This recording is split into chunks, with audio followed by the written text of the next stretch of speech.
Hello વિદ્યાર્થી મિત્રો, ધોરણ 9 unit 4 English. Call up the hills. First અને સેકન્ડ વિડીયોમાં આપણે જોયું કે અબુ ચાચા પહેલાં કલુઆ નામની બકરી લાવે છે.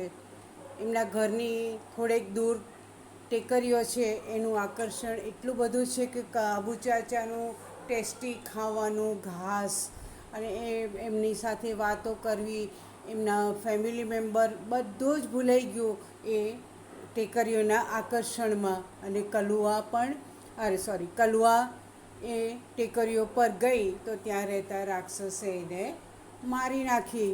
પાછા આવતા એના પગલાંની છાપ જોઈ નહીં, જતા જોઈ હતી. પછી ખૂબ ઉદાસ હતા. ગોવિંદા એમના પડોશી આવે છે, પૂછે છે શું થયું, વાર્તા કરે છે. પછી ફરી વખત આવે છે, જોવે છે કે ખુશ છે. ત્યાંથી પસાર થતાં ગોવિંદા જોવે છે કે ચાચા ખુશ છે, તો જોવે છે કે એક સુંદર બકરી લાવ્યા છે, એનું નામ છે ચાંદની. એની સાથે વાતો કરે છે ને એમને ખુશ જોઈ અને ગોવિંદા પણ ખુશ થાય છે. હવે ધીમે ધીમે સમય બંનેનો, ચાંદની અને અબુ ચાચાનો ખૂબ સારો વ્યતીત થાય છે. આખો દિવસ બંને સાથે જમે, સાથે વાતો કરે, વાર્તા કે અને ચાંદનીને ખૂબ વહાલ કરે. પણ ધીમે ધીમે ધીમે અબુ ચાચાએ જોયું કે સમય પસાર થતાં આ ચાંદનીને પણ કલુઆની જેમ પેલી ટેકરીઓનું આકર્ષણ, ત્યાં લીલું લીલું સુંદર મજાનું ઘાસ, લીલા ખેતરો, ત્યાંથી વાતો, મંદ મંદ મીઠો તાજગીસભર પવન, એનું આકર્ષણ થયું. અને એના કારણે એણે પોતે ખાવાનું છોડી દીધું અને દુબલી પતલી થઈ ગઈ.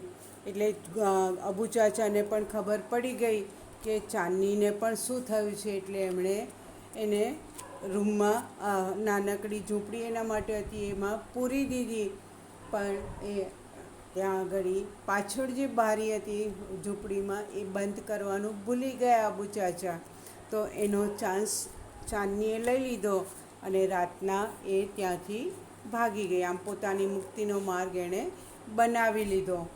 હવે ખૂબ આમ લાગે નજીક પણ દૂર હતી. રાતના નીકળી છે, ચાલતા ચાલતા જ્યારે ત્યાં પહોંચી ટેકરીઓ પર, ત્યારે પીળો સૂર્ય ક્ષિતિજમાંથી ઉગી રહ્યો હતો અને એ ખૂબ પ્રસન્ન હતી. અને આ સુંદર નજારો જોઈને એને આશ્ચર્ય અને વિસ્મય પણ થઈ રહ્યું હતું.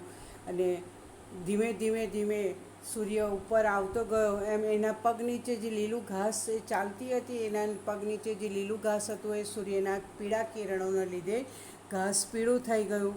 પવન પણ જાણે એનું સ્વાગત કરતો હોય એમ અનંત સ્વાગત ગીતો ગાઈ રહ્યો હતો. અને ચાંદનીને એવું લાગતું હતું કે જાણે પોતાની માતાથી વર્ષોથી વિખૂટી પડી હોય અને અત્યારે વર્ષો પછી મળી રહી હોય એમ એને લાગી રહ્યું હતું. એને એમ થતું ક્યાં અબુ ચાચાનું જેલ જેવું ઘર, અને અહીંયા કેટલું મુક્ત વાતાવરણ, સુંદર વાતાવરણ, ન કોઈ રોકનાર ન ટોકનાર, કોઈ ગળામાં બંધન નહીં, કશું જ નહીં. એટલે આખો દિવસ ચારે બાજુ આમ કૂદી તેમ કૂદી, રમી, ખાધું પીધું. અને ચાંદનીને તેમ જ લાગ્યું હતું કે જીવનનો સૌથી સારામાં સારો મારો આ દિવસ છે. આમ ધીમે ધીમે ધીમે આખો દિવસે ફરી. હવે શું થયું મિત્રો કે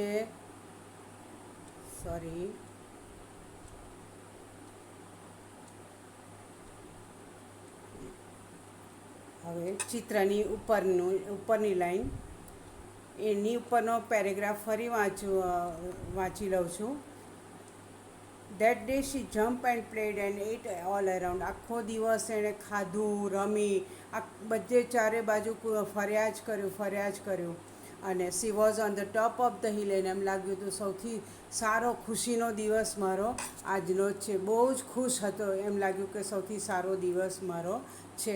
અને બહુ જ ખુશ હતી. It was the happiest day in Chandni's life. તે બહુ ખુશ હતી અને જીવનનો સૌથી ખુશીનો દિવસ એ હતો. Now we are starting for the third video. The sun disappeared behind the hills. Disappeared એટલે અદૃશ્ય થઈ જવું. ધીમે ધીમે સંધ્યાકાળ થઈ, સૂર્ય ટેકરીઓની પાછળ અદૃશ્ય થઈ ગયો. ટેકરીઓમાંથી ઉગ્યો હતો ને પૂર્વમાં અને પશ્ચિમમાં ટેકરીઓમાં આથમવા લાગ્યો. Soon the darkness covered the grass. ધીમે ધીમે સૂન એટલે થોડી જ વારમાં સેના પર અંધારું છવાઈ ગયું. Soon the darkness covered the grass, the flowers and the trees. થોડી જ વારમાં ઘાસ, ફૂલો અને વૃક્ષો પર બધે જ અંધકારનું સામ્રાજ્ય છવાઈ ગયું. The wind stop blowing.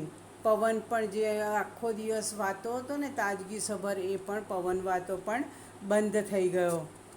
પવન ફૂંકાતો પણ બંધ થઈ ગયો. There was stillness all around. Stillness એટલે એકદમ પરમ શાંતિ, ગાઢ શાંતિ. ઓલ અરાઉન્ડ ચારે તરફ પરમ શાંતિ, ગાઢ શાંતિ છવાઈ ગઈ.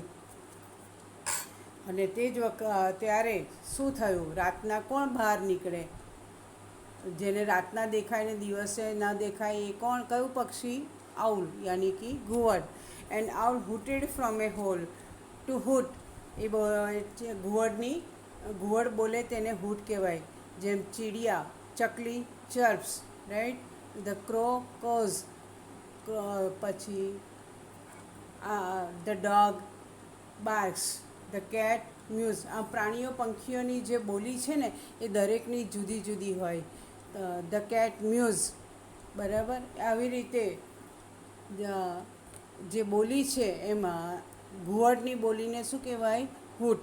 તો બખોલમાંથી, ઝાડની બખોલમાં જે આખો દિવસ છુપાઈ રહ્યું હતું ને, અંધારામાં ક્યાં ફરે?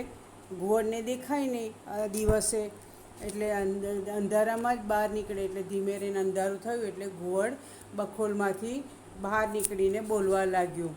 અને હવે તો અંધારું થઈ ગયું. હવે શું થાય? Chandni felt scared.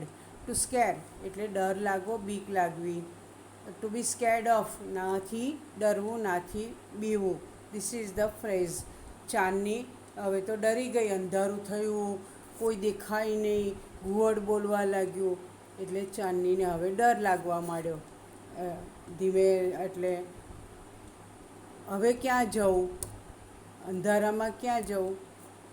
તો હવે ત્યાં ને ત્યાં રહેવું પડે. ધીમે રહીને હવે સૂર્ય જાય આથમે એટલે કોણ? ચંદ્ર બહાર આવે. અને ચંદ્ર આથમે, સૂર્ય બહાર આવે એટલે ચંદ્ર દેખાતો બંધ થઈ જાય. તો શું થયું? ધીમે અંધારું થયું. The full moon rose in the distant sky. The full moon એટલે પૂર્ણિમાનો ચંદ્ર. પૂર્ણિમાનો ચંદ્ર દૂર દૂર આકાશમાં ઉગ્યો. In it silver light, Chandni saw two bright eyes and sharp teeth moving slowly towards her. Towards બોલો યા ટુવર્ડ્સ બોલો, બંને સરખો ઉચ્ચાર જુદો છે, અર્થ એક જ છે. તો હવે એ ચાંદનીમાં આણે જોયું. બકરી ચાંદનીએ ચંદ્રની ચાંદનીમાં શું જોયું? તો ટુ બ્રાઇટ આઈઝ એટલે બે ચમકતી આંખો, એન્ડ શાર્પ ટીથ. શાર્પ એટલે એકદમ તીક્ષ્ણ, જે ધારદાર હોય ને તે. એવા બે ચમકતી આંખો ને ધારદાર તીક્ષ્ણ દાંત એની તરફ આવી રહ્યા હતા એવું ચાંદનીએ જોયું. શેમાં? ચંદ્રની ચાંદનીમાં. હવે ઓર ડર લાગે, કારણ કે હવે કોઈ રસ્તો જ નહોતો. ભાગશે તો એ પકડાઈ જ જવાની છે. તો હવે ધીમે ધીમે એ ટોવર્ડ્સ એટલે ની તરફ આવવું. એટલે ધીમે ધીમે બે ચમકતી આંખો ને તીક્ષ્ણ દંત સૂળવાળો કોઈક પ્રાણી એની તરફ આવતા એણે જોયું. તો હવે તો ધીમે ધીમે જે આવી રહ્યું હતું પ્રાણી, એ ધીમે ધીમે, કારણ ખબર હતી કે હવે આ મારો શિકાર બની જ જવાની છે, આ છટકી શકવાની નથી આ બકરી. એટલે the devil was not in a hurry. Devil એટલે રાક્ષસ. તો આ હરી એટલે ઉતાવળ. રાક્ષસને કોઈ જ ઉતાવળ નથી. તો ધીમે ધીમે ચાંદની તરફ આવી રહ્યો હતો, કારણ કે આ છટકી શકવાની નહોતી હવે એના શિકારમાંથી. He knew that goat was also his food. હવે એને ખબર હતી જ કે હવે આ ગોટ પણ મારો ખોરાક બની જ જવાની છે, મારો શિકાર છે, આ બકરી મારો શિકાર જ છે. એટલે ઉતાવળ શું કરવાની, ધીમે રહીને જઈએ છે. એ ગમે એટલી દોડશે, મારા હાથમાંથી પંજામાંથી છટકવાની નથી. The wolf and the goat struck their heads with each other. Strike એટલે અથાડવું, એકબીજાને ટકરાવવું, એનું સ્ટ્રક ભૂતકાળનો રૂપ. હવે બંને એકદમ નજીક આવી ગયા, વરુ અને બકરી. એટલે લડાઈ શરૂ થાય છે. અહીં દેખાય છે ને મિત્રો ચિત્રમાં કે લડાઈ શરૂ થાય છે. બંને નજીક આવ્યા, એકબીજાને પોતાના માથા ભીડાવ્યા, અથડાવ્યા એકબીજાના માથા. શરૂઆત લડાઈની ક્યાંથી કરવાની? અહીંયા ક્યાં શંખ ફૂંકવાના હતા? લડાઈ યુદ્ધના મેદાનમાં કૃષ્ણ ભગવાન અને આ બાજુ કૌરવોના પક્ષમાં ભીષ્મ પિતામહ શંખ વગાડી અને યુદ્ધની શરૂઆત કરે છે. અહીંયા કોણ યુદ્ધની શરૂઆત કરાવવાનું હતું? તો બંને એકબીજાના માથા અથાડીને યુદ્ધની શરૂઆત કરે છે. હવે એટલે બંને એકબીજાના માથા અથડાવ્યા, ટકરાવ્યા. હી વોઝ બિગ એન્ડ ફેરોસિયસ એટલે વિકરાળ, ખૂબ મોટો. જંગલી પ્રાણીઓ કેવા ખૂબ મોટા હોય ને, વિકરાળ હોય, એમની આંખો મોટી ને ડરાવની, પંજા મોટા મોટા, નખ મોટા મોટા. તો એ હી કોના માટે વપરાયું છે? પેલું જે ડેવિલ છે ને, એ વરુ માટે. એ ડેવિલ કોણ છે? વરુ. The wolf and the goat. The wolf એટલે કે પેલો રાક્ષસ, તો એના માટે હી વપરાયો છે. તો હી એટલે તે કેવો હતો? એ જે વરુ હતો ને, એ કેવો હતો? ખૂબ ભયાનક અને સાથે સાથે વિકરાળ અને ખૂબ મોટો હતો. વેરેઝ જ્યારે કે she was small but not weak. She કોના માટે વપરાયું છે? ગોટ, ચાંદની માટે. જ્યારે ચાંદની એટલે તે કેવી હતી? નાની હતી, પરંતુ કેવી નહોતી મિત્રો? વીક એટલે નબળી. WEAK, વીક એટલે નબળું. ભણવામાં નબળા હોય, શરીરમાં શક્તિ ઓછી, કમજોરી હોય, અશક્ત હોય, કોઈની સામે બોલી ના શકાય, લડી ન શકાય, એને પણ વીક કહેવાય. પણ નાની હતી છતાં પણ કેવી? નબળી નહોતી. મનથી તો ખૂબ જ સ્ટ્રોંગ હતી. એનું મનોબળ ખૂબ મજબૂત હતું. એ ડરતી નહોતી એનાથી, લડી જ લેવું એણે પણ નક્કી જ કરી લીધું હતું કે લડી લેવું. અને એના માટે એણે શું કર્યું? Chandni stood firm on her legs. એટલે ચાંદનીએ ટુ સ્ટેન્ડ ફર્મ એટલે સજ્જડ, પગ સ્થિર, હાલે નહીં, ચાલે નહીં, એમ પગને સજ્જડ સ્થિર કરીને ઊભા રહેવો. તો ચાંદનીએ એના પગને એકદમ સજ્જડ સ્થિર કરી દીધા એક જ જગ્યા પર. હેડ સ્લાઇટલી બેન્ટ. હેડ એટલે માથું, સ્લાઇટલી એટલે થોડું, માથું થોડું નીચું નમાવ્યું. And her strong horns aimed at the devil. To aim at એટલે નિશાન તાકવું, ની સામે તાકવું અથવા નિશાન તાકવું. એટલે પગ સ્થિર કરી, સજ્જડ એક જ જગ્યાએ હાલ્યા ચાલ્યા વિના માથું નમાઈ અને પોતાના શિંગડા વતે એના પેલા વરુ દુશ્મન સામે એણે શું કર્યું? પેલા રાક્ષસ સામે પોતાનું નિશાન તાકી લીધું. એના શિંગડાને એની સામે ભીડાવ્યા. હવે આગળ શું થાય છે? C look like a brave soldier. હવે આ કન્ડિશનમાં આવી રીતે ઊભી રહી છે, ફર્મ ઊભી રહી છે. પછી એ શિંગડાને એના તરફ એનું નિશાન તાક્યું છે, માથું નમાવ્યું. દેટ મીન્સ લડવા માટે તૈયાર છે. તો લડવા માટે તૈયાર થઈ ગઈ છે. કોના જેવી? શેની ઉપમા આપી? બ્રેવ સોલ્જર જોઈ. સોલ્જર એટલે મિત્રો આપણા દુશ્મનોની સામે આપણા સૈનિકો કેટલી બહાદુરીપૂર્વક લડે છે, એમ આ પણ બહાદુર સૈનિકની જેવી તે દેખાતી, જાણે બહાદુર સૈનિક જેવી લાગતી હતી. કે શાના માટે? Ready to fight a cruel enemy. Cruel એટલે ક્રૂર. હવે રેડી ટુ ફાઇટ એટલે લડવા માટે તૈયાર, ક્રૂર શત્રુ સામે લડવા માટે તૈયાર હોય એવા બહાદુર સૈનિકની જેવી તે દેખાતી હતી અત્યારે પેલા રાક્ષસ સામે લડવાની તૈયારીમાં. The fight began. હવે બંનેની લડાઈ શરૂ થઈ. It went through the night. આખી રાત આ લડાઈ ચાલી. The moon began to grow pale and suddenly hid behind the clouds. આખી રાત લડાઈ ચાલી ધીમે ધીમે. The moon began to grow pale grow pale to grow pale એટલે કે ઝાંખું ઝાંખું થવું. પેલ એટલે ઝાંખું. ધીમે ધીમે હવે પરોઢ થવા માંડ્યું એટલે ચંદ્ર કેવો થયો? ઝાંખો ઝાંખો થવા માંડ્યો. અને અચાનક and suddenly hid behind the clouds. Suddenly એટલે અચાનક. ધીમે ધીમે ચંદ્ર ઝાંખો થઈ અને એકદમ જ અચાનક જ વાદળાઓની પાછળ છુપાઈ ગયો. HIDE હાઇડ એટલે છુપાઈ જવું, સંતાઈ જવું, એનો ભૂતકાળ hid. The stars also began to disappear one by one. Stars એટલે તારા. સવાર થાય એટલે તારા પણ દેખાતા બંધ થઈ ગયા ને, બંધ થઈ જાય ને એમ ચંદ્ર ઝાંખો થઈ ગયો અને વાદળાની પાછળ છુપાઈ ગયો અને તારા પણ એક પછી એક અદૃશ્ય થવા લાગ્યા. દેટ મીન્સ હવે પરોઢ સવાર થવાની તૈયારી છે. A faint light appeared in the east. Faint એટલે આ પણ કેવું પાછું? ઝાંખો ઝાંખો પ્રકાશ. તો ત્યાં અહીંયા પણ પૂર્વમાં, ઈસ્ટ એટલે ઇન ધ ઈસ્ટ એટલે પૂર્વમાં એક એવો થોડો ઝાંખો પ્રકાશ દેખાવા લાગ્યો, કારણ કે સૂર્ય ધીમે ધીમે હવે પૂર્વમાં ઉપર આવી રહ્યો છે. The first rays of the sun saw Chandni lying on the ground. સૂર્યના કિરણો જેવા ટેકરીઓ પર પડ્યા ને, તો એ ટેકરીઓના પર સૂર્યના કિરણોએ શું જોયું? તો ચાંદનીને ક્યાં આગળ પડેલી જોઈ? ચાંદનીને જમીન પર પડેલી જોઈ. હવે જ્યારે ચાંદનીને પડેલી સૂર્યના કિરણોએ જોઈ તો એની હાલત કેવી હતી? She was completely સોક્ડ in blood.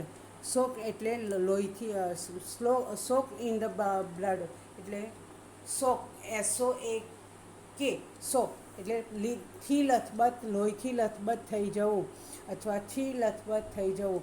અહીંયા ચાંદનીને જમીન પર સૂર્યના કિરણોએ જોઈ પડેલી તો એ લોહીથી લથબથ થયેલી હતી. અને વુલ્ફ કેવું હતું? The wolf, tired and sleepy, was getting ready to devour her. હવે આખી રાત લડાઈ ચાલી. ચાંદની તો બિચારી લોહીના લથબથ ખાબોચિયામાં નીચે પડેલી હતી, પણ આની હાલત પણ ખરાબ હતી. એ પણ કેવું હતું? ધ વુલ્ફ ટાયર્ડ, થાકેલું હતું. એન્ડ સ્લીપી એટલે આખી રાત જાગ્યું એટલે ઊંઘ પણ આવતી હતી. એટલે ઊંઘથી ઘેરાયેલું વરું કે શું કરવા માટે તૈયાર હતું?